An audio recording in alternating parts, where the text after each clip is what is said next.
March Madness is upon us. And couple that with the NBA season is going on, actually going to the playoffs. A better way to bet on those games and games in other sports like the Premier League and everything else, or even Major League Soccer, than betus.com, where you can get 125% of the sign-up bonus, which is up to $2,500 by using the promo code TKT for the Klown Times. So what are these other perks here? You can bet on the go. You can bet anytime, anywhere on your mobile device. You get fast pass, or you get paid immediately every single time. And last but not least, you can you could do live betting where you can bet during the game, getting the early and the best lines.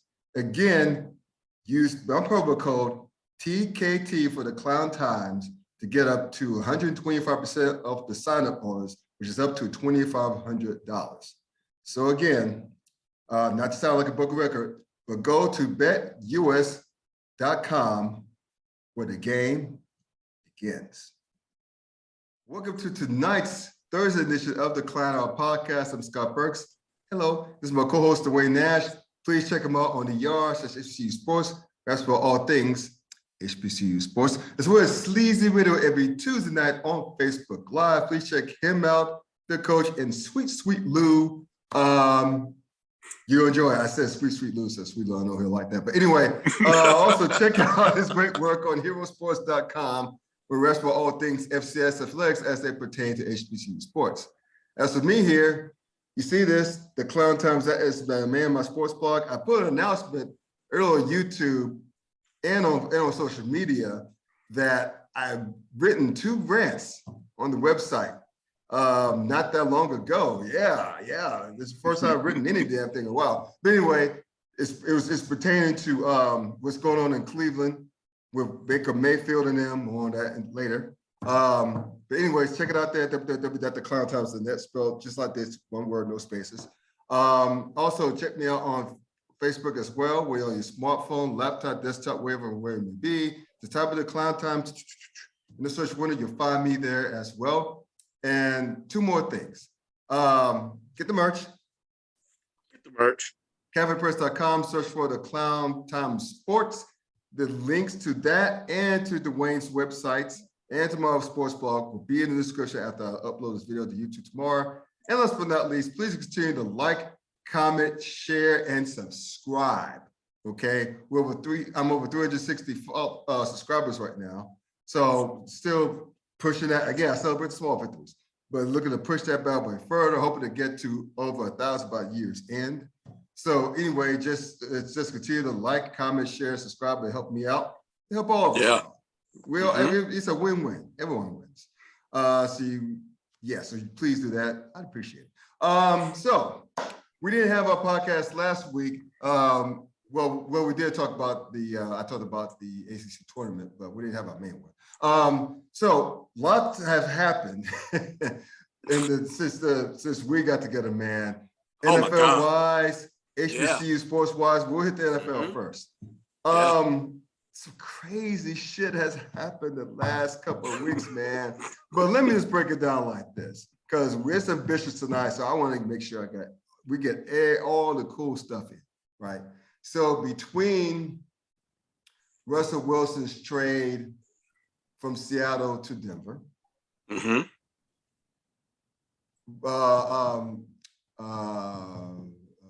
Deshaun Watson's the overture is for Deshaun Watson from damn near half the league, even though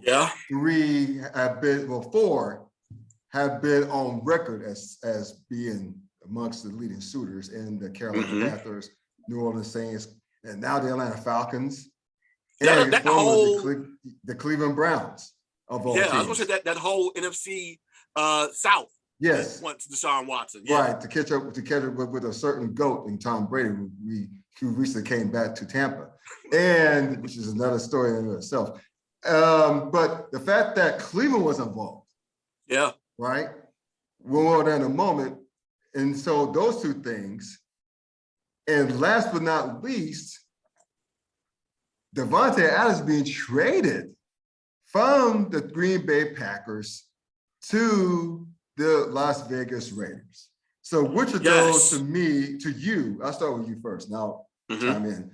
But which of those three trades, my man, or happenings, events shocked you the most? It seemed like when one didn't shock you enough, other things kept shocking us. So which one of those three, the big ones? There are others, but those are the big three. So which of those three shocked you the most? Well, because you said Russell Wilson, Deshaun Watson, right, and Devontae Adams. I'm gonna go ahead and say it. The Devontae Adams one, that is the most shocking to me. So I'm not necessarily shocked at all that teams were going to become more open with their interest in Deshaun Watson. Right. Once we found out something about his case in terms of it going, he got cleared.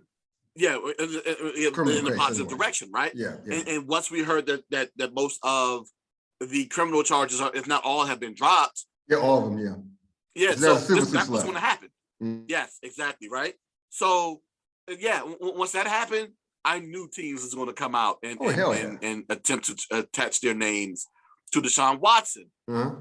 So that's not shocking at all. Neither is the fact that Russell Wilson leaving Seattle was shocking to me either.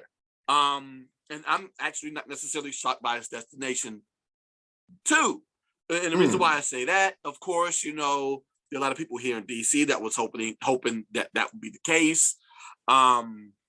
That he would come here, being that, of course, he has roots in the Tidewater area, which is about a 2-hour drive away from here, 2.5 hours. So there were people in this region hoping that he would come here. But of course, with the improprieties of the non-owner, because of course by title it's Dan Snyder's wife that is the owner. But let's be real, we all know who's making the decisions here in Ashburn. So with that going on, and Russell Wilson outwardly saying that he wanted to go to a place that he thought he would be able to win, oddly enough, the Broncos and the Commanders had the exact same record when the season ended last season. But I digress. But yeah, he wanted to go to a place that was a lot more, in my opinion, family friendly, and he thought, with the number 3 defense in the Denver Broncos last season, even when they let go of Von Miller, it may be able to turn that franchise around. So it's going to be very intriguing to see if that's capable of happening. But he's going to be in a very tough QB laden division. And then to make matters worse, tough ass division, yes. Yes, we already had Patrick Mahomes, right, and Justin Herbert over there too. Yep. I keep wanting to say Bear, but it's Justin Herbert. We're old school, and then of course. Yeah, I know, right? For those who, of course, know about Bear, you go ahead and Bobby Bear on that. Bobby Bear, yeah. Bobby Bear, the Saints, prior to Saints, New Orleans Saints, yes, sir. But I guess the guy who was on the bottom of that totem pole, and Derek Carr, he's pretty good, of course, a pretty good QB, just got a little bit more help today in Devontae Adams. So you go ahead and add him into that Josh McDaniels offense along with Derek Carr. And then, of course, with the other pieces that they have, what's the tight end that they have over there in Vegas, too? Waller, yes. You got Waller over there. And then I know they got a couple of young receivers over there, too. Jerry, it's a kid from I know that Deshaun Jackson's there as a deep threat. Yeah. I think Jerry Jeudy's in Denver. I think they have another. I think they had another wide receiver from Alabama. Yeah, I can't just remember what his name is on top of my head as well. Yeah. Without cheating, but that receiver core with the addition of Devontae Adams, just makes them that much tougher. And I understand why the Chargers went ahead and added Khalil Mack.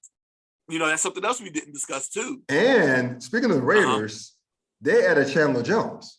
Yes. So, it's going to be a lot of dudes up there chasing a lot of those talented QBs in that AFC West. It was most definitely necessary. I most definitely get it. The thing is, though, you add that the Devontae Adams to that offense. It's going to be. I'm intrigued to see exactly how Josh McDaniels handles this offense now with all of these cast of characters in there, and especially with this addition of Adams. So, yeah, that has to be the most shocking of the three. Bro. I did not see Davante Adams coming. Now, look, I understand that Davante, he said himself, I am not playing under the franchise tag. But then again, I'm thinking, well, there's no way he'll leave his boy at Rodgers, right? Well, guess he did. So, I mean, look, I'll say this, how it all went down for me in chronological order. Russell Wilson being traded to the Broncos, right? I kind of figured it was going to end up like Aaron Rodgers, right? He was going to say, you know what? I hate my situation, but, you know, I'm going to stick around here. I know I'm familiar with Seattle. I'm familiar with the team. I'm familiar with the organization. I did not think he'd waive a no trade clause to go to Denver, right? I didn't see that coming. And, you know, Denver, obviously the big winners of this, because no matter how many picks you have to give up to acquire a player, but a quarterback, this is a quarterback-driven league, more so than ever, right? And so Russell Wilson, even though he was banged up last year was the only time he's been really banged up. And he's a proven winner. He's what, 34? I don't think he's that old, right? 33? He's not older than 35, no. No, he's like, I think he's 33, 32, 33 years old. He's still in his prime. So no matter what you do, if you're Denver or any team looking to acquire a guy like Russell Wilson, you throw a caution to win and say, here, come on in. Here, you want these draft picks here. Matter of fact, let me just add a little bit to the kitty, right? Same thing with Houston's got going on right now. Even though everybody and mama knows that Watson wants out, you still have to pay a premium because look at it this way. If like for the Rams, if Matthew Stafford was fetched to would require a lot of draft capital and a player or two, and he's older than both Russell Wilson and Deshaun Watson. Yes. Russell Wilson fetched like the holiday that was fetched for him was large. Can you imagine what's going to be required to get Deshaun Watson, who's 25, 26 years old, is still in his prime, was a top 3 quarterback before he shut himself down last year? Yo, that's going to be extra picks. Which I'll get to like later as it pertains to the Browns. But right quick, since I'm talking about him, you know, I'll save that for a little bit later. But anyway, the question was, what's the most shocking? Those events shocked me. What I told you earlier about Russell Wilson and whatnot. But man, Davante Adams, when I just saw this right before we started this podcast, I was like, damn. So just imagine this. This is your AFC West Division. Patrick Mahomes in Kansas City, and that's prolific offense. Justin Herbert in Los Angeles. I almost said San Diego. In Los Angeles for the Chargers. Up and coming off, this good offense, but nasty defense. Especially with the addition of who they added on defense again? Well, they added Khalil Mack. Khalil Mack. Oh my God. And then you go to Denver, Russell Wilson. Denver still has a good defense, a good young defense, and a better offensive line at that. So you got that. And last but not least, of course, with Denver, the receiving core of Jared Jeudy and Cortland Sutherland, and then Tim Patrick, who had a respectable season as a number 3. Exactly. And then last but not least, Derek Carr, who I think is a damn good quarterback. Yeah. Even though he's still an afterthought in that division. But Derek Carr to go along with Davante Adams, right? And then Chandler Jones on defense. Yeah. So, and the other receiver we were referring to is Hunter Renfrow. Yeah. Clemson's finest. Who I think he's a damn good slot receiver. Damn good third down receiver. So you have those 4 teams loaded, especially the latter 3 defensively, with Kansas City in mind. That's going to be a hellified division. Oh my God. Oh my God. It's going to be bananas in the AFC. That reminds me when we were growing up, man, right? Like right quick before I turn it over to you. Remember when the AFC West was strong as fuck? When Seattle used to be in the AFC? And everybody hated each other because Elway was playing. Everybody, of course, the Raiders and Broncos hate each other, right? But when Seattle was pretty good in the 80s, Kansas City was okay. And San Diego was decent, but mainly it was between Denver, then the LA Raiders, and Seattle. Those were the three big dogs in the AFC West when they all hate each other, when the Raiders and Seahawks really hated John Elway. Remember the Boswell, like Brian Boswell played for Seattle? Boswell. Yes. Cheap shot at him out of bounds. Cheap shot at Elway out of bounds. Said, help my high. I still remember that. But anyway. But you start fast forward and you start getting to the late 80s and early 90s. You start talking about Steve DeBerg, Christian Okoye, and that potent offense in Kansas City before Joe Montana got there. Joe Montana got out there, and then with the other Kurt Warner, and I forgot who the quarterback was in Seattle back then. But they had a pretty decent David Craig, and they had a pretty decent offense there too. And then of course Elway and then the Raiders being the Raiders. Yeah. Yo, they were pretty that division was tough back then too. Yeah. So we're going back to the future now. And so now every game in the AFC West is gonna be must see. You know it is. Oh, must see TV. You know it is. Russell Wilson, the three, Derek Carr, I mean, people shit on him, but he's a damn good quarterback. But the fact that you have the other three quarterbacks in the division, Mahomes, Herbert, Wilson. Yeah. Wow. So that's is right. Yes, exactly. Wow is right. So I mentioned we both teased him, Deshaun Watson. You know, a lot of people are saying, remember we talked about earlier that the Panthers and the Saints are the two big favorites to land him because apparently the Panthers really started it before and during his legal issues. So I just don't know if the Panthers have the assets needed because they only have one. They have one first rounder, no second and no third. No, I don't think they have a third round. I don't think so either. I think they traded that to the Jets to get Sam Darnold. So So basically, I don't think they have it. Now, I would say this: if Sean Payton was still in New Orleans, in New Orleans, I would. So Sean, if you got a no trade clause, he would have waived that shit with a quickness. Yeah. Could you imagine him in the office with Michael Thomas, Alvin Kamara, and Sean Payton running the D controls on offense, playing for Sean Payton? Yeah. Man, and the dome? Yo. But they say the Falcons is now getting in on as well. You know, they got Matt Ryan, but Matt Ryan's on the near end of his career. So they probably look to ship him out to Houston if Deshaun decides to go there. But they have a damn good offense too. So a young one. Yeah. Kyle Pitts at tight end. I don't know who the running backs are, but still. Well, that was the thing because they were running a lot of Cordell Patterson last year. Yeah. In the backfield. So and they just picked up a running back. I can't remember what running back that was because I actually just saw it in the free agency ticker not too long ago. But you talk about potential of Matt Ryan being traded.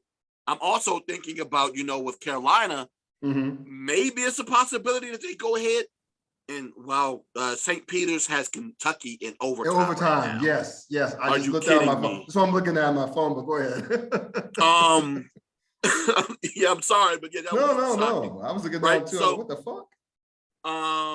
Let me see if I can find out what that news is. But with Carolina, it's a possibility they may end up adding Christian McCaffrey to that deal. Yeah, he's had his issues with staying healthy. But Deshaun Watson, to your point, if you're Deshaun Watson, you got a no trade. Why would you get traded? Allow a trade to go to the squad that's just as depleted offensively as you are in Houston. Exactly right. With a terrible offensive line.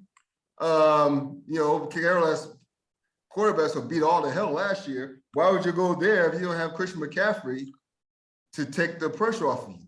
That's why. Wow. Go ahead. I'm sorry. This is live here. Panthers are currently out of the Deshaun Watson sweepstakes. That's what I thought. Adam Schefter. That's what I thought. Yeah. Because what we talked about earlier, they do not have enough assets. So here's why I think it's going. And it's a team that hasn't been mentioned officially. but you kind of figure that they should be talking to Deshaun Watson. You know what that team is? Who's that? The Philadelphia Eagles. Philadelphia Eagles, yeah. They got 3 first-round draft picks this year. 3. Okay. Case closed. Done. Yeah. Ship Jalen Hurts.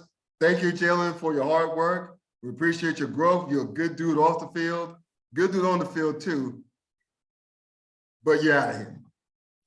Along with the 3 draft picks, first-round draft picks to Houston.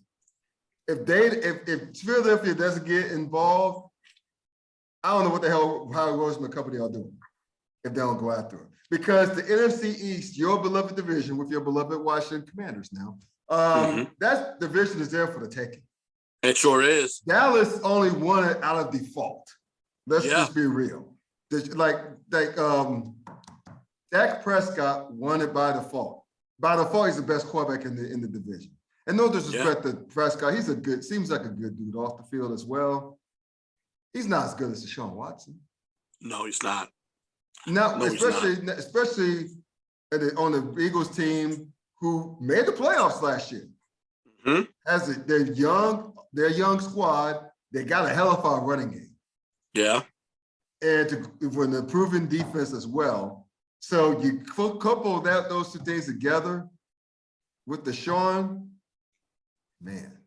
You think I want to see Deshaun Watson twice a year? I'm currently vomiting in my mouth right now from the thought of him being in Philly, thinking to myself, oh no, not another great black QB in Philadelphia. They will lose their minds. But of course, he's going to have to take them to the promised land in order for it to really for it to really mean something there. But his talent level alone already, the concept of it scares me. Just the concept alone it bothers me. The one deficit to them, but with him being there may actually improve that area, which is their receiving core. I'm not highly impressed with that receiving core, but you add Deshaun Watson there, he'll probably end up freeing up passing lanes because of his ability to come out of the pocket. Right. And if he does that, let me not think about that. I don't even want to think about that right now. Bro, prayers will go out to you and Giants Nation. That would have happened. Big Blue Nation, that would have happened. Oh, you're just ignoring Cowboy Nation. Like, fuck Dallas. I fuck them. I don't like the fans. I don't like the squad. I hate the team. The owner's a player though, but I don't. Him in his maternity suit. Yeah, I know. My God. Are you my daddy? I don't mean to joke about things like that, but still, that's just. But with the porn star a couple of years ago. Yeah, man. Hell, this? Are you kidding me? And he was following that blonde chick. Was it 2 years ago? Yeah. He was calling camera, like following a blonde chick. But anyway. I'll say this. Seattle or Viagra need to be throwing him some money for whatever contract. Hey, man. Jerry Jones' face to that? Oh, my goodness. That would be bad. That would be a sales bonanza for Viagra. Or Seattle. Because Seattle is the boner drug of the NFL, right? I think it is. I think it is. Dallas. Yeah, I think because that commercial with 2 naked old people in the bathtub.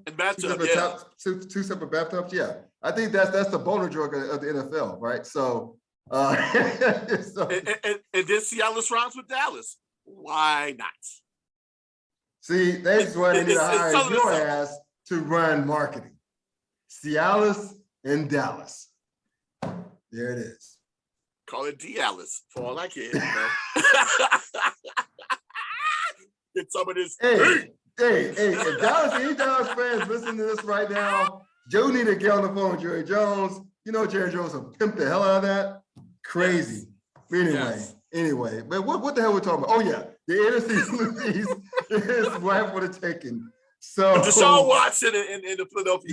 Yes. So that's why I think if I'm Houston, or if I'm Houston first, I hit the Deshaun up and like, hey, we did about Philadelphia. And if I'm Philly, if I'm not doing anything, again, Howie Roseman, I don't know what the hell you're doing. You got just resigned to a 3-year deal earlier today or yesterday. I forgot when. But dude, you got 3 first-round picks. Yeah. You're in a division that's right before the taking. You made the playoffs last year at a 9-8 record with Jalen Hurts, who was pretty limited last year. No disrespect to Jalen Hurts. Again, real cool brother off the field. But oh my God, see, I'm out here talking about this Eagles receiving core. Yeah. It's not as bad as I say it is. Dallas Goedert at the tight end spot. Yes. Devonta Smith. Yes, the rookie. Jalen Reagor. Yeah.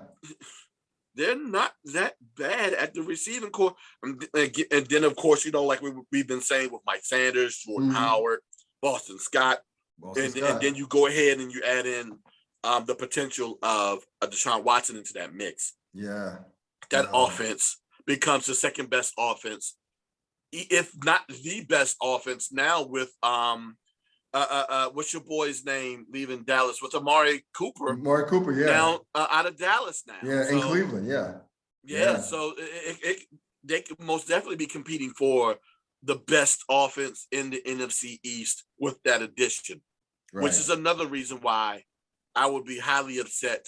And I know Lanice would probably be out there doing her damnedest to dance around my set. Can you imagine Lanice, who's our Philly loving sister, right, from A&T? Yes. Could you imagine?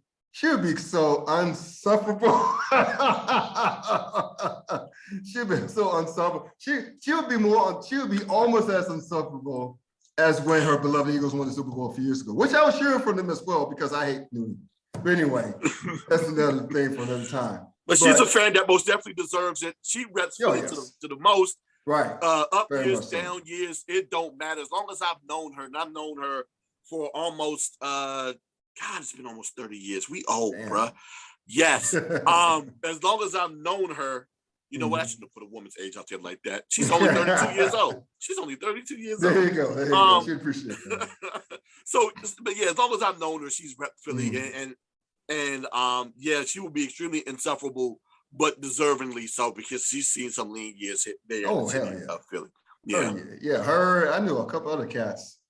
One of which with the Central, who I used to work with at the EPA. Who he is? I think he's around high. He's a little bit younger than we are. Okay, but not by much. But he is a big Philly fan. Yeah, as well as Sweet Lou. So that's another guy I would have to hear from too. There you go. There you go. And my first cousin, who I'm real close to, one of my favorite cousins, my man Rick. Shout out to Rick Lucas. He is a big Eagles fan ever since the Randall Cunningham days. Yeah. And he grew up in, you appreciate this, having spent time in North Carolina, Spring Lake. Right near Fayetteville. Actually near Fayetteville, close to Fayetteville, there's Spring Lake. But anyway, that's where my dad's from Spring Lake. Rest in peace. But anyway, so I'm trying to say all that. Oh my God, we may have a big upset brewing right now. Just to take a quick break here. This is March Madness, y'all. So that's why I'm taking a quick break. They're up. They being St. Peter's is up on UK Kentucky, 81-79. 23 seconds left. They just hit a 3-pointer, cut to 2. So yeah, I'm gonna keep my eyes on that. 23 seconds left in overtime. Crazy. But anyway, back the to hand is on the panic button. My God. Yeah. Well, we've already had one upset earlier today with New Mexico State upsetting UConn. Yeah. And I was losing to Richmond. No, we're losing to Richmond. They lost to Richmond, I think. Wow. So anyway, they got the Richmond pick right, but nevertheless. But very long story short, again, this is March Madness. This is what happens when we have a pocket to March Madness. You're looking. So anyway, I think that Philly should and probably are making moves behind the scenes. They're not as outward publicly as Carolina, New Orleans, and Atlanta are. But again, if you're Philly, you gotta make the effort. You got the ammunition. You probably have a player or two to make that happen. Use them as well. So come on with it. Package draft picks, maybe an offensive and defensive starter. Send them over there and you're fine. Yeah. You're good. And you become the favorites of the NFC East. Easily. Guaranteed. Speaking of Deshaun, and I mentioned Cleveland earlier. What the fuck were the Browns thinking? And I'm not talking about them thinking that they could replace Baker with Deshaun Watson. No one's disputing the talent upgrade that would have been, right? Most definitely, right? But why do it so publicly when you have a quarterback who was the former number 1 overall pick, who's playing about to get his option picked up and now he's a lame duck quarterback because everybody knows that he's not going to be in Cleveland going forward because they said, not even doing the entertainment of, oh my God, we may have a big upset. Not only with them talking to Deshaun Watson, but you hear the quote that someone said in the Cleveland organization said that we want a grown-up for a quarterback. Did you hear about that? No, I did not. No, I did not. Wow. That was the quote. We are seeking the grown-up at quarterback. So I'm guessing that came up the flagpole from the ownership. Wow. Has to. That's where I'm guessing it came from. Yeah. So now if you're Baker, why don't you go back? And now he's requested a trade. Of course, the Browns say, we're not going to trade you. But the season's over before it even started. Baker's healthier now. He's played with with torn left labrum. God bless him for gutting it out and not quitting. But, oh my God. It's 8 seconds left and St. Peter's is up by 4. But anyway, that's going to fuck up my bracket. But anyway, God, that's why I both love and hate this time of the year. But anyway, the point is that I can't even concentrate now. I can't believe Kentucky's about to get bounced. Why, if you're Baker, why go back? And if you're Kevin Stefanski, if you're a general manager who said publicly about a few weeks ago that Baker Mayfield is a quarterback moving forward, where does it leave Baker Mayfield and the Cleveland Browns? Oh, it's official. And now it's official. St. Peter's beat Kentucky 85-79 in overtime. Everyone's bracket is fucked up, including mine. But go ahead. What are your thoughts? This is my thought. The sound of everybody's brackets right now. Yeah, exactly. On that side of the bracket right now. That's my thought on that. But as it pertains to Baker Mayfield, oh my God. My whole thing was you asking me what is Cleveland thinking. That's how much they respect Baker Mayfield, that they're willing to toss him out of there. I know. So frivolously and so outwardly. So yeah, that relationship is done. As a matter of fact, the head coach that was responsible for drafting him, he's gone, right? Mm-hmm. Yeah, so why not? Hey, this dude is not playing up to what we were anticipating. As much as a lot of people, including potentially Baker Mayfield, trying to blame it on Odell Beckham Jr. on the offensive side of the ball. Mm-hmm. But the thing is, this will be Baker's opportunity with Amari Cooper to see if he can go ahead and turn this around. You even got what was OBJ's Landry that's apparently wanting out of Cleveland too. Yep. So they cut Landry. They cut Jarvis. They cut Jarvis. They cut Jarvis. Yeah. They cut him. Ooh, yeah, about that. So with that said, there's just probably more evidence there that these guys just don't. Well, I mean, Jarvis didn't want to be there, and they let him go. But it's just more evidence about how they probably felt about Baker. And, this organization is going to be looking for a new QB sometime soon. The interesting part here is whether or not, where he land. I mean, we won't know until after the NFL draft, but probably even after the season is played in 2022, who's going to be potentially quarterback needy at that point, because there's still some musical chairs going on, especially as it pertains to Deshaun. We got to see who lands where, and then we got to see who has openings and who's going to potentially be willing to add Baker there.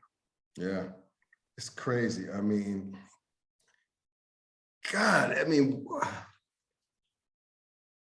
if you're the Browns fan, Wondering what they're thinking right now. For the Browns fans out there, what are they thinking right now? I mean, sure. Go ahead. I would say everything's starting to look normal again. Just when we thought we had something going on here. I know. With this offense and them putting up numbers and us making the playoffs and beating down the Steelers in the playoffs. And a couple of years ago, yeah, that's what happens, man. That's exactly what happens. So they're like, we're going back to what we used to now. Yeah. Now I would say this: they still have a decent roster. They have a good run. They got a great running game. They have a good defense, a damn good offensive line. But Baker, if I'm Baker, I said on social media yesterday, and he wrapped it up by wanting a trade. I'll tell the Browns to still kiss my ass. I'm not playing. Yeah. I'm not playing this shit. Why would I continue to die for the cause and you don't want me to hear it for the cause, to be part of the cause? Yeah. I'm sitting out. Why not? Give myself a chance to heal, get myself in shape. You thank the fans soon as the word got out that the Browns were talking to Watson. Why would he go back? It's like, I mean, Shannon Sharp alluded to this earlier. It's like if you're married, you tell your wife before you go out with your boys, hey, I'm gonna go out and look for a replacement. See what I see. You get to the club, see there a bunch of chicken heads, you come back home, you're like, you know what, baby, I ain't find it, but let's just stay together and work this out. What's the wife gonna say? Nigga, get out my house. She's gonna say, nigga, get out my house. Get out my house. Man, that's what Baker's saying. I want out of here. Yeah. I'm leaving. Yeah, all those commercials he did about the Brown Stadium being his house. Yeah, he's ready to leave now. He's ready to leave the house. He's saying he'll have a moving van, Mayflower back. Lord Jesus, Browns fans do not want to see another Mayflower truck leave that city.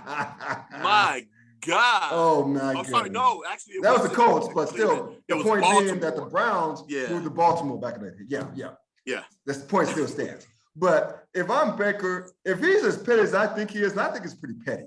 If he's petty as I think he is, he have a progressive commercial with insurance for larger vehicles, right? Somehow work that shit in.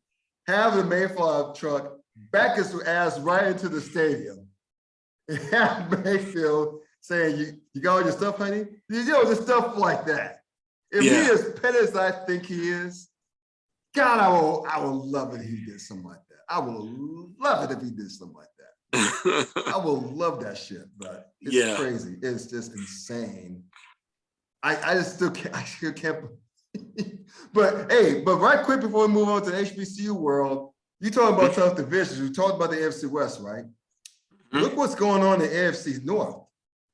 Cincinnati's come off of a Super Bowl appearance. They're making upgrades to the offensive line as we speak. Yeah. They have the cap room to do it. Exactly.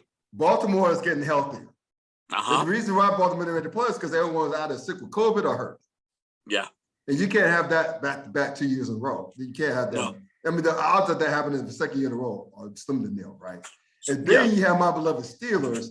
We're fine with large Benjamin retiring. We finally have salary cap room. Okay. I'm not over the hill about Mitchell Trubisky, but the fact is that it's a lean draft class. Well, that's what they say, right? But the last time they said it was a lean draft class at the quarterback spot, you know who was drafted that year? Who? Patrick Mahomes and Lamar Jackson. I'm just saying. But all due respect to the young men in this draft, I don't see Kenny Pickett. As much as I like Willis kid out of Liberty, I don't see it either. I mean, maybe not for the first 2 seasons, because the draft experts say, the personnel experts say that they do not see starters out of this draft. Yeah. Malik Willis, that's his name. As much as I love Malik Willis, he seems like a good dude. There's some stuff on the web about his good works in the community, him helping others. But I just not out of this draft, man. And then you have that kid, Matt Corral, out of Ole Miss, got hurt in the bowl game. Yeah. I mean, he's not that big of a dude. And then you have, last but not least, from the University of Cincinnati, Desmond, God, I forget his last name. People are going to be mad about that. But anyway, he's a second rounder. Now, wait a minute. Whatever happened to that QB from Carolina that everyone was raving about? Oh, yeah. No one is talking. You see what I'm saying? Now it's like, oh, yeah, now. But just a year or two ago, everyone was like, oh, he's going to be top 10 draft pick coming out of the draft this year. And no one's talking about this dude. He's Mitchell Trubisky likes him. The only thing that separated him from Mitchell Trubisky is they both played at Carolina, right? Is that at least he played more than 3 years, started more than 2 years. He played 3 years. Mitchell Trubisky only played 1 year. And he couldn't be that Marquise. Not just that, he actually lost his starting spot to that Williams kid. Yeah, Marquise Williams, who was a practice squatter. Yeah. So there you go. Now I would say this. We recently signed Miles Jack on defense. Okay. Wow. Huge. We signed him, which bolsters our linebacker core. We've made addition to the offensive line through free agency. Again, because we have unprecedented huge amount of cap room. So once we get the offensive line shored up, remember Najee Harris gained over 200 yards rushing in spite of the offensive line. In spite of that damn offensive line. So you got that being improved. You got the defense upgrades on defense. You still have TJ Watt, still Minka Fitzpatrick. They have the money now to give him and Deontay Johnson extensions. Okay, so they're doing it the old-fashioned way, right? But even still, they're going to be better just on paper than they were this past year. And then even with the bullshit that's going on in Cleveland right now, that's still a damn talented roster. Damn good talent. Yeah. Very talented roster. That's another tough division too. But it's not the AFC West. It's the AFC West. No. AFC North. Not with those gunslingers and not with the way that the game is played right now. No, it's not. But the thing was, even with Mr. Trubisky, we did see him do in Chicago, go make a playoff run. That's true. And almost had an upset in the first round of the playoffs in that wild card game by having a quality run game and having a great defense, which is exactly what Pittsburgh has. And they have a good wide receiver core too. Exactly. And the wide receiver core is better than what it was in Chicago. Yeah. So if you're capable of parlaying that into a potential playoff run and not necessarily have to spend a ton of money, it's not far-fetched. Why not? Exactly. Why not? Why the hell not? All right. Leaving that, the exciting of a news, even more exciting HBCU news. Yeah. We could go various directions, man. Exactly. What's going on with the Southern Heritage, suing Jackson State? Then Byron Allen, Allen, making a deal with the SWAC to air its games on HBCU Go. It's a streaming device, new streaming device. Well, and a network. And the network too. So I'm going to look that up so I can download it on my phone. But basically, let's start with what's happening with the Southern Heritage suing Jackson State. I'm pretty sure you're much in the know about this. So I'm going to turn it over to you. Give us your knowledge of what's going on, the players here, and what do you think is going to come from this shit? You know what? I'm not fully in the know. I'll go ahead and I'll admit, but based upon what I've heard, it's still a continuation of what we talked about earlier, right? Right. Of what we've been talking about before in the past. So my guess is that they're fully going to go ahead with this lawsuit because technically, even though Jackson State, I think, will be playing in the Southern Heritage Classic, the last time I looked at the schedule, they were slated to play in September. Even though they're playing this year, they're still getting out of that contract early, which is still a breach of contract, right? Which is probably why they're going to go ahead, and sue. Now, based upon some of the opinions that I've heard, this is basically the Southern Heritage Classic and its organizers basically taking Jackson State through the court of public opinion so that, the people can have their opinions on what's going on with this move. But that said, as much as a lot of fans in Jackson, Mississippi and the lovers of VI love are in support of this move because they're basically saying that we're not getting paid when we're supposed to get paid. What did I say before about this move? You signed the contract commit yourself to the contract. Right. I don't care. You're in the same school with the same AD. It's not even like it's a new AD. Right. Again, the only thing that's new is the head coach there, the football program. And it's a possibility that he was the one that suggested it. I'm not completely sure. I know the Jacksonites and the people over there that are more SWAC fans than I am will be able to correct me on this. But you did sign that contract just 3 years ago, dude. Stick to the contract. It is what it is. You know, I understand you tried to blame this SWAC Classic on it and the fact that you're participating in that as your reasoning on why you shouldn't play this game because you're going to get more money from the SWAC Classic than you are for this, and probably try to use that as a scheduling conflict when we already see in this upcoming season that it won't be. And it's already a SWAC game anyway. You can basically play that game at any point in time throughout the season. It doesn't have to be played in September or the exact same weekend as the Southern Heritage Classic. You just didn't want to play in it because you thought that you were either coming up short or losing money to go participate in the game, which I understand. It is what it is. Business is business. But again, business is business because you did sign that contract. So I completely understand why Southern Heritage Classic is taking Jackson State to task for this.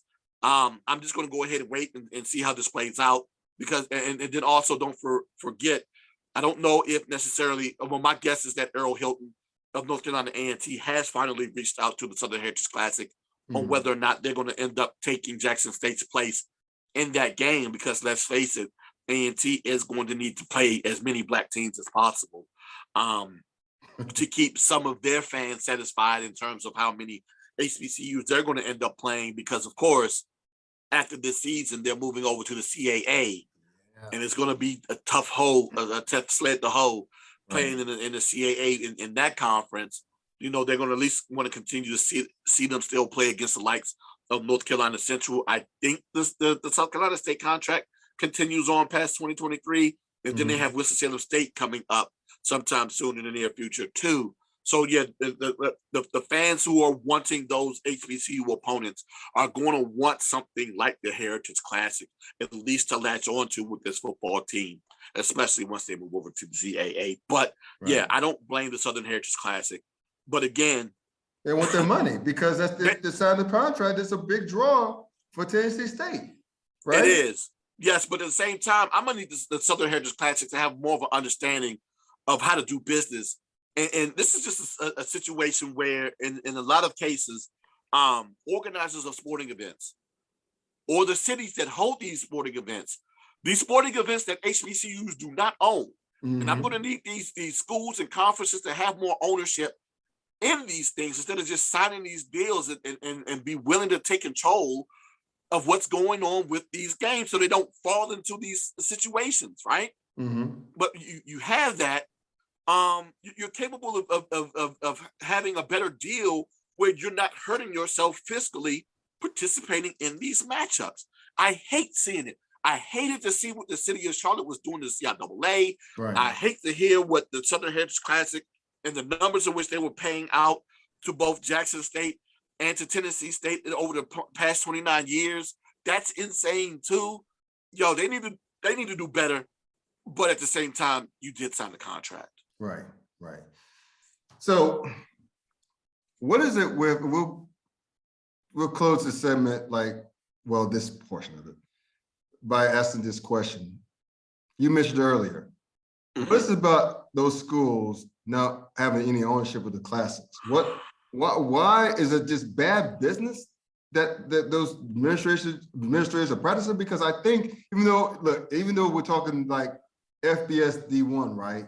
Like with the Chick-fil-A Classic, you don't think Alabama and any ACC squad or SEC squad that plays in that game every single year, they negotiate, the conferences themselves negotiated a bigger deal. Can't the SWAC, and I know that Tennessee State's part of the OVC, they outside of Tennessee State, they don't really have a stake in it. But even so, with Tennessee State, that should be a bigger money grab for them because they're simply the only ones outside the SWAC who, can make that game a bigger draw. What is it with the business people at both Tennessee State really, and from the SWAC that's not getting more of a bigger monetary kickback from this? Scott, I have no idea. I really don't. I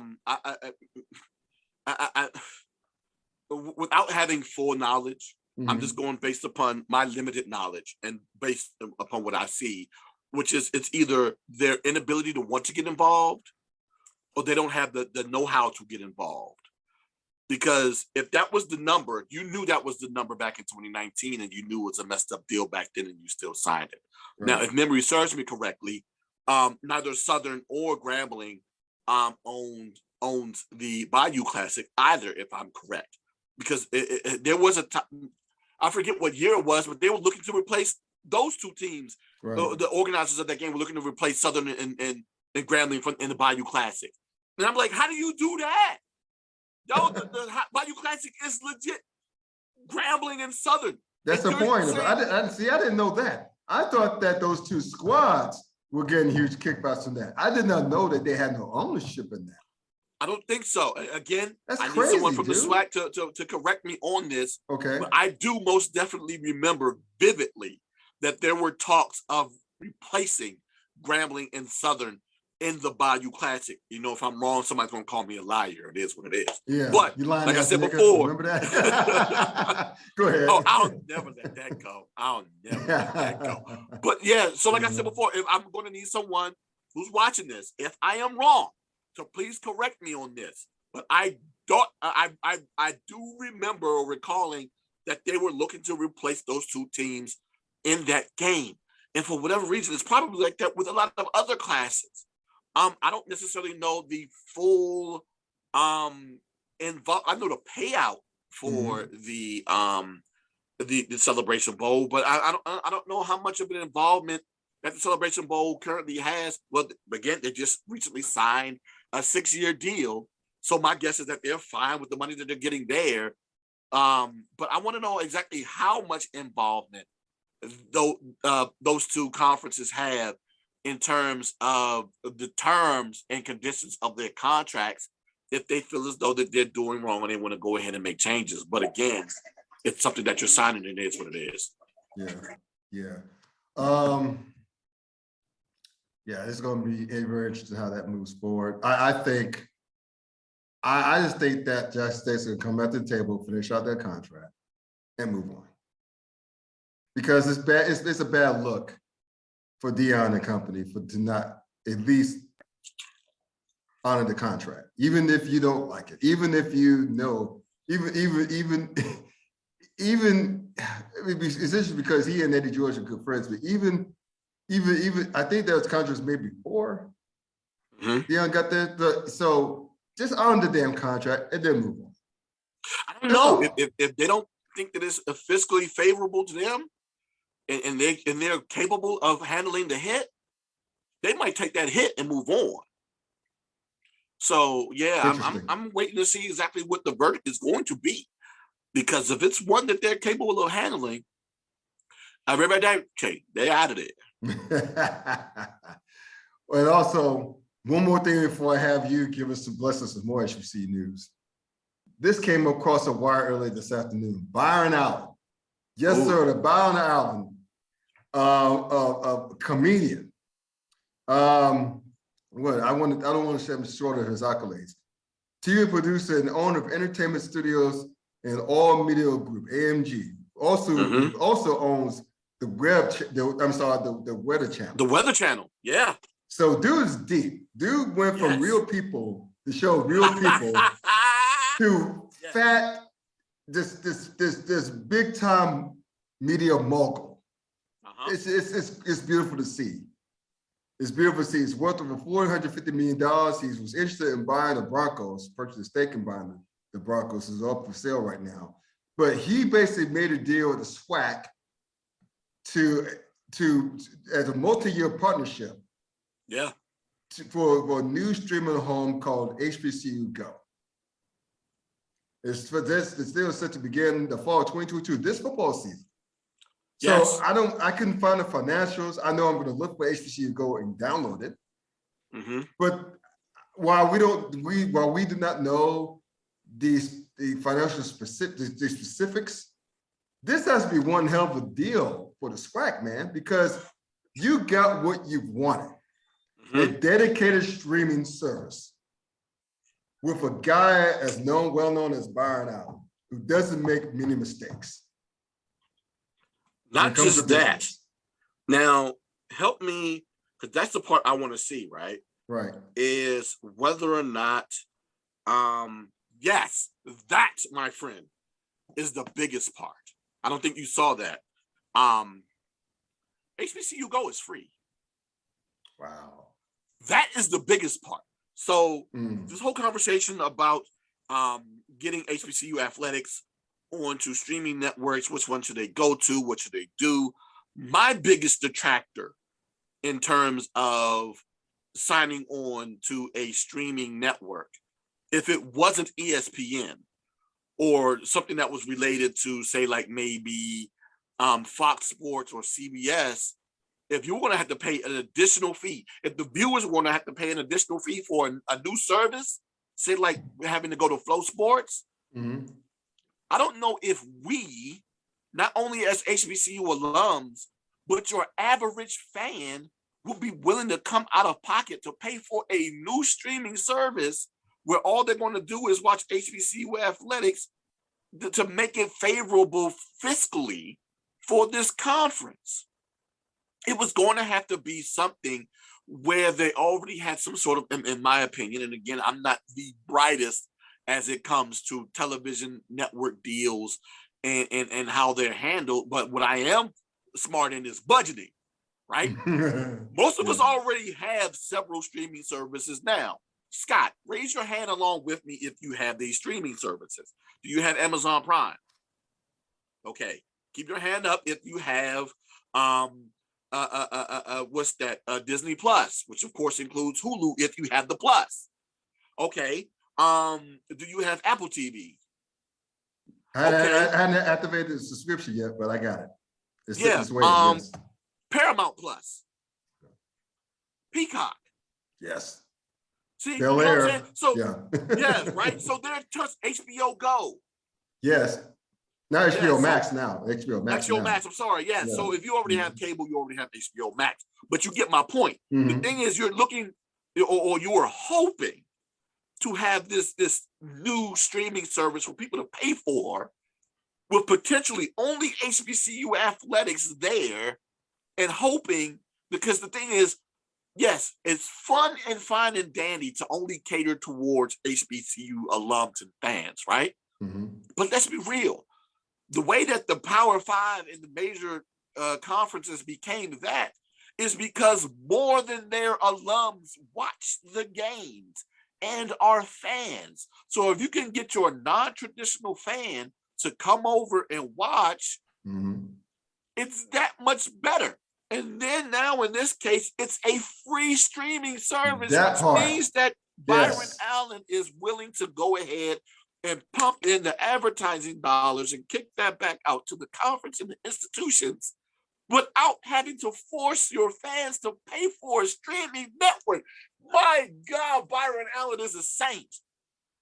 My God. This Very is smart actually dude. what, yes, this is what I was hoping for. I was hoping that it would either go the way that the MEAC or the SWAC or even the CIAA and the SEAC will go the way of either a streaming service that's not having people having to go an additional way of coming out of their pocket to pay for it, which will end up not only hurting us as fans, but also taking away the non-traditional fan. Right. Or just go to a free a streaming service that's free. They can go. This is insane. And the fact that they're going to go ahead and end up broadcasting well over 2,000 events a year, which includes, of course, football, basketball, and all of the other Olympic sports that HBCUs currently have within the SWAC. It is a win-win situation. Yes. This is huge. Yes, it's extremely huge. Yeah. And that is exactly what McClendon said during, I think it was the Celebration Bowl or the SWAC championship game. It was sometime, toward the end of the football season when it was asked about the availability of games. and streaming and what the SWAC was going to do in the future. And he said that he was in the process of having something that, in terms of presentation, would be more appealing, because they could have very easily just gone to their SWAC digital network page that they have on YouTube and broadcasted the games. Yeah. But he wanted something better. Going to Byron Allen, who got the cheese, I'm going to go ahead without even seeing it, say that it's better. Now, me being a designer, I'm probably going to be picky about some of the graphics that they use, and of course be extremely picky on it. And most definitely I will talk about it on social media if I am. But at least the presentation of the game is going to be a lot better than what a lot of people have been complaining about as it pertains to some of the broadcasting on ESPN Plus and how that's done. It's not to say that all of ESPN Plus's broadcasts are horrible, but it just happens to be sometimes, if it's a smaller program, and a lot of times those smaller programs are HBCUs, that their broadcasts aren't the best. Something's wrong with the streaming, something's wrong with the sound, the graphics are off. It's something, but it's not ESPN's fault. I know that they go ahead and they freelance that stuff to local producers within those regions to go ahead and broadcast those games, which is why those things look the way they look. I don't know if necessarily the universities have a hand in it, but either way, they're just not done at the level in which other ESPN broadcasts are done, which is why a lot of times fans are disappointed in it. But at the same time, I'm still happy that I get a chance to see it. But McClendon probably saw that as a negative and said, we want something better. Insert Byron Allen. Yeah, there you go. So that's great news. And I'm sure when we have our HBCU roundtable this summer, we're going to go back, going to revisit this. Most definitely. And go real in depth in this, because I'm sure the financials will come out by that point. And but it's still huge, man. This is awesome news. Yes, this is and then of course awesome. Yeah, most definitely, and which is why, again, and I've brought this up before a couple of times as it pertains to HBCU athletics and the media markets that they're in. You're talking about New Orleans, you're talking about Houston, you're talking about Daytona Beach, you're talking about Birmingham now, in terms of the media markets that you're dealing with the SWAC. It just makes it that much more makes it that much more attractive as it pertains to advertising dollars. Now, again, I wish that the MEAC would start taking advantage of that, especially with DC and Baltimore in their market and Philly. Take advantage of it so you can do something similar and potentially flip that into advertising dollars to have for your institutions. But yeah, I'm waiting to see exactly what the full financials are. But this is a leap into the right direction as it pertains to broadcasting their games and the exposure that the SWAC has wanted. And this is just an exposure at the expense of them getting paid, either potentially. Yeah, that's fucking huge. So I know that you have more news to share with us, including what's going on with a certain track team for our beloved institution. But anyway, the rest of the floor is yours to close out this segment on HBCU sports goings on, if you will. Oh yeah, I'm gonna run through this as quickly as possible. First and foremost, of course, let me go ahead and shout out the conference champions in terms of men's and women's basketball for Division I. That would be both Howard and Norfolk State for the MEAC, and Jackson State's women and Texas Southern's men for the SWAC. Now, of course, those four teams have moved on to the NCAA tournament, with both Texas Southern and Howard University, Texas Southern's men, Howard University's women, getting wins in the first four games, advancing to the field of 64. Unfortunately, Norfolk State took a beat down today to I don't like saying defending champion. I'll say last year's champion in Baylor this afternoon. So I'll be intrigued to see exactly what happens with Texas Southern in their first round game too. And then of course the other institutions that had other tournament appearances in Morgan State. God, when did Morgan State play their game? And Morgan State and Alcorn State. Alcorn State played in the NIT. Unfortunately, they had a setback in their first round loss in the NIT. And then, of course, you had who is that Morgan State? Where's that score? I just saw it not too long ago, and then anyone keep it from me.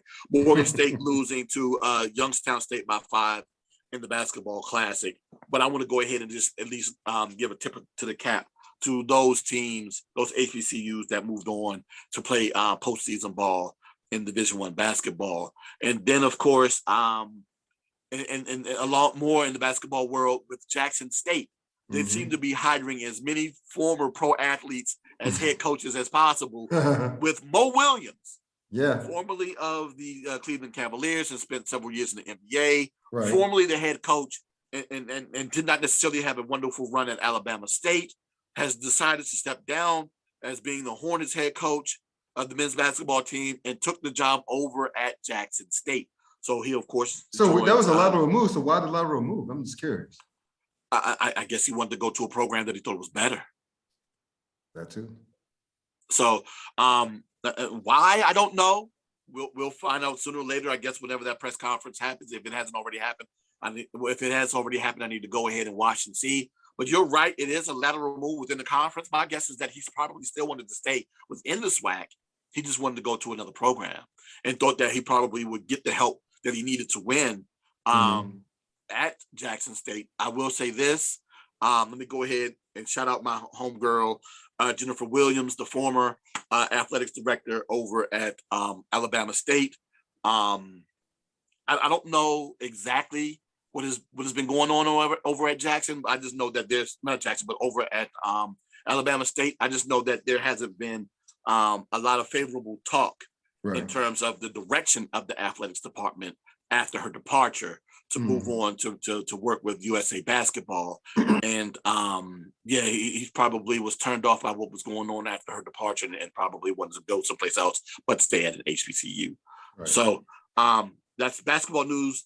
Let me go ahead and move on to the track and field. But before we go ahead and move on to North Carolina A&T, I got to shout out the other champions in their individual events on the HBCU level. So shout out to Lincoln's, and that's Lincoln, Missouri, Division II, their 4x400 women's relay who were national champions on the Division II level. Shout out to Fred Beard of Langston University, who ran a 6.61 60-meter dash time, which would have won it for him in the Division II level and would have been fast enough for him to finish 5th in Division I level. So he ran the fastest NAIA time in the 60 meters ever. Nice. So shout out to him. And what's his name again? What's his name again? Fred Beard. Fred Beard? Yes, Fred Beard, yes. Okay. And then, of course, shout out to the other athletes that finished as runner-ups or finished third in their respective events in both the D1 and the D2 level. While we move on to talk about, of course, North Carolina A&T's men's indoor track and field team that finished as runner-ups on the national level in the Division I, which is the highest. Cool. Yes, the highest finish of any HBCU on a Division I level ever. The problem is, now I'll say this, Scott, before I get to what the problem is. I'm fearing something. If you would have told me going into Saturday afternoon, but actually if you'd have told me Saturday morning that, hey, D, you don't even have to watch what's going to happen at this track meet.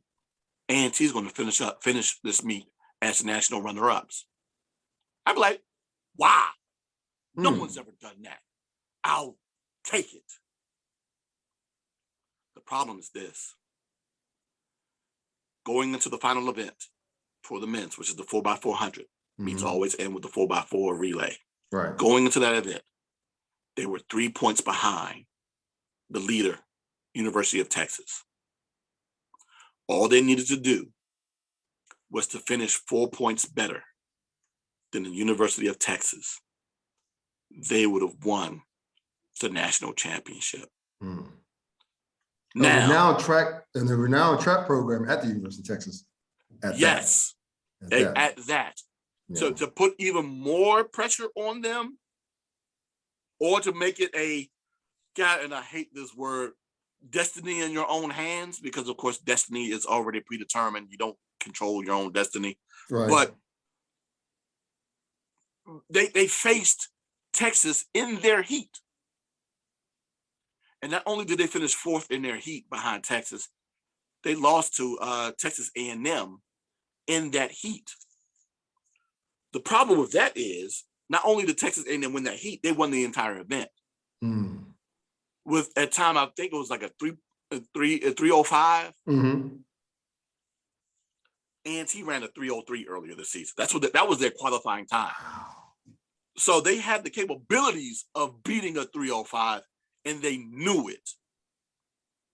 Wow. So it's very disappointing to fans, more so, of course, to the members of the team, especially that 4x4 relay that knew that they could do better and didn't. Matter of fact, with the exception of the freshman who started that 4x4 relay, 3/4 of that team is the same team that ran a 301 in the Texas relays last year outdoor.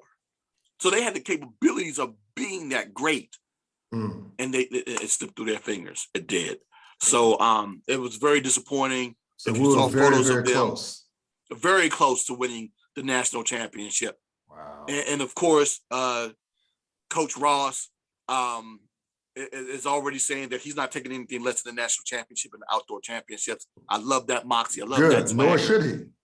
Nor should he, right? Right, yeah. And I'm hoping so. You know, this team has that bad taste in their mouth. If you would look at some of the photos taken after that meet, you know, you could see that the gentlemen were not in the best of emotion after that race. Yeah. And it was like, yo, we can run that race one more time. Let's do it. Because they knew that, you know, they had the situation in their hands and they lost it. But yeah, congratulations still to them to being the national runner-up. Congratulations to Randolph Ross to running the fastest 400 time. I gotta want to say, and I know most definitely he ran the fastest 400 time this year. So he's again setting records. This is the Olympic runner that's continuing to dominate while he's at A&T. And then of course, shout out to Javante Harding, who won the 200 meters. Yo, he had to hold off that bowling kid from the University of Georgia. I don't know if you've ever seen that kid. That dude is a threat running the 200. Yeah, is it that white kid? Or is that yes. Yeah, that's what I thought. Yeah. Yes, yeah. That dude is a monster, and he beat him not only in the event but in his heat as well. So congratulations to them doing what they did. But yeah, you know, I congratulations to A&T. But I know that they have a sour taste in their mouth, and they're looking to improve on that with the outdoor championship, the outdoor season starting this weekend, if memory serves me correctly. So yeah, they got to go ahead and get that taste out of their mouth and get ready to compete this weekend. I think at High Point to go ahead and get ready for the national championships in Oregon, because I most definitely expect them to be back there this June. Right. It's good stuff. All right, man. On that note, let's call it. Thank y'all for tuning into tonight's podcast. Yes. Please check the Wayne out. All right. At theyardhbcu.com. You see on the backdrop right there. Check him out on herosports.com as well. Check him out also every Tuesday night on Facebook Live, Sleazy Radio. So check him and his boys out there. Go to www.theclowntimes.net here. Get the merch at cafepress.com, so for Clown Time Sports, and continue to like, comment, share, and subscribe. Please. Pretty please. And on that note, enjoy March Madness. Please. I'm pretty sure your brackets are torn like mine. Kentucky went down, as I said earlier today. So I'm like, fuck it. I'm just going to enjoy the rest of it again this year. Down goes Frazier. Down goes Frazier. Down goes Kentucky. Golly. So anyway, enjoy March Madness this weekend. Enjoy NFL free agency. Take care. We out here.